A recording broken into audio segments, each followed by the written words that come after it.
ವಿಪಕ್ಷಗಳು ಒಂದು ಕಡೆ ಪ್ರತಿಭಟನೆ ಮಾಡ್ತಾ ಇವೆ.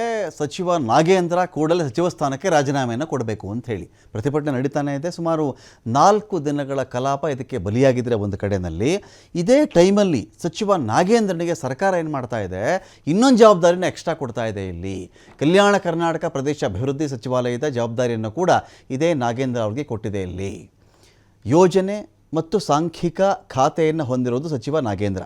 ಇವರಿಗೆ ಯೋಜನೆ ಸಾಂಖ್ಯಿಕ ಖಾತೆಯನ್ನು ಆಲ್ರೆಡಿ ಕೊಟ್ಟಿದ್ದರೆ, ಇದರ ಜೊತೆಗೆ ಇದೀಗ ಕಲ್ಯಾಣ ಕರ್ನಾಟಕ ಪ್ರದೇಶ ಅಭಿವೃದ್ಧಿ ಸಚಿವಾಲಯದ ಜವಾಬ್ದಾರಿಯನ್ನು ಕೂಡ ಹೆಚ್ಚುವರಿಯಾಗಿ ನಾಗೇಂದ್ರ ಅವ್ರಿಗೆ ಕೊಟ್ಟಿರೋದು. ನೋಡಿ, ನೀವು ಪ್ರತಿಭಟನೆ ಒಂದು ಕಡೆ ಮಾಡ್ಕೊಡ್ತಾ ಇದ್ದೀರಾ, ಸಾಂಖ್ಯಿಕ ಯೋಜನೆ ಈ ಖಾತೆಯಿಂದ ಇವ್ರನ್ನ ರಾಜೀನಾಮೆ ತೊಗೊಂಡ್ಬಿಡ್ಬೇಕು ಅಂಥೇಳಿ. ಆದರೆ ನಾವು ಇನ್ನೊಂದು ಎಕ್ಸ್ಟ್ರಾ ಖಾತೆಯನ್ನು ಕೊಡ್ತಾ ಇದ್ದೀವಿ ಅಂತೇಳಿ ಸರ್ಕಾರ ಟಕ್ಕರ್ ಕೊಡುವ ರೀತಿಯಲ್ಲಿ, ವಿಪಕ್ಷಗಳಿಗೆ ಟಕ್ಕರ್ ಕೊಡುವ ರೀತಿಯಲ್ಲಿ ನಾಗೇಂದ್ರ ಅವರಿಗೆ ಹೆಚ್ಚುವರಿ ಒಂದು ಖಾತೆಯನ್ನು ಕೂಡ ಇದೀಗ ಕೊಟ್ಟಿದೆ. ಅದು